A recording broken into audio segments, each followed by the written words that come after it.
Let me help you to know the subtleties of the Force. We would be honored if you would join us.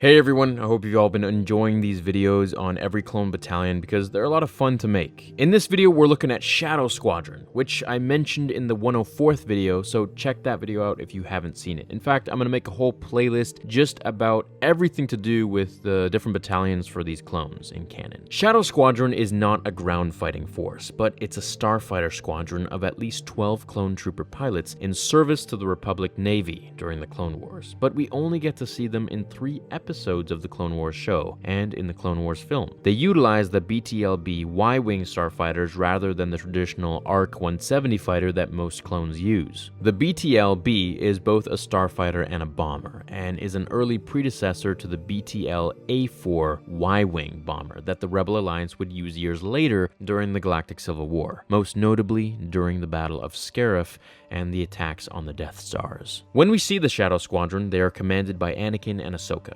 Whether they were ever under the command of other Jedi is a little bit unclear, but I imagine they were later in the war, which is why we don't see them again. Shadow's pilots are extremely talented and boast the record of never having a mission that they couldn't complete. The clone nicknamed Broadside once said about their success, "That's right, minimal casualties, maximum effectiveness. That's us." Shadow Squadron's biggest mission was with Anakin as they went in to destroy General Grievous's flagship, the Malevolence. The Malevolence was a subjugator-class heavy cruiser that had a mega-ion cannon that could disable the power systems of entire fleets, rendering them useless. The Malevolence had almost destroyed Plo Koon and the entire Wolf Pack, so Shadow Squadron was eager to get revenge for their fallen brothers. Grievous speeds to the Clone Medical Center in the Rendelia system to kill all the rehabilitating clones there.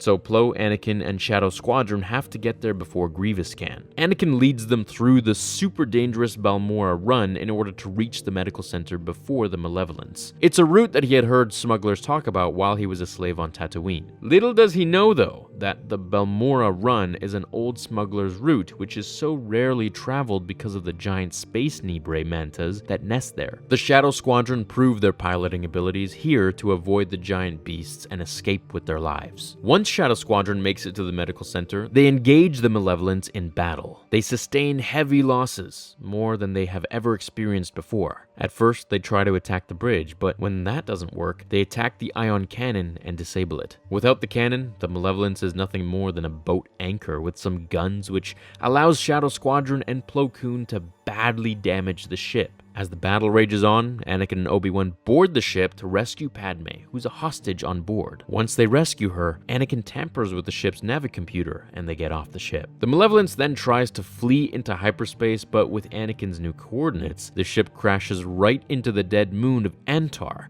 and is completely destroyed. We see Shadow Squadron again in the war during the Battle of Kamino, where they defend the planet from a separatist invasion. General Skywalker and Broadside lead starfighter forces against separatist warships, and in conjunction with the Republic blockade, managed to cripple various vessels. Grievous sacrifices his larger transports to protect his command ship. Shadow Squadron think they're dominating. However, there is more to Grievous' cowardly strategy than is immediately apparent. As the debris from the destroyed ships falls through the atmosphere into the oceans of Kamino, we see that the debris actually contains assault craft to be used to attack the city. Ventress then orders her Aqua droids to assemble the assault crafts, which emerge from the ocean and attack the clones there. In the battle, Ventress makes it all the way to the DNA room, but Anakin and some clones stop her from taking a sample. She then manages to escape with Grievous, so despite the damage, the clones are victorious. That's the last time we see Shadow Squadron and Broadside. Broadside was pretty cool, and a clone that I would have liked to see more of. I think my favorite moment is when they fly through the Balmorra run. It's actually pretty similar to the Kessel run in Solo, but with Anakin. What's your favorite moment? Let me know in the comments below. I hope you enjoyed this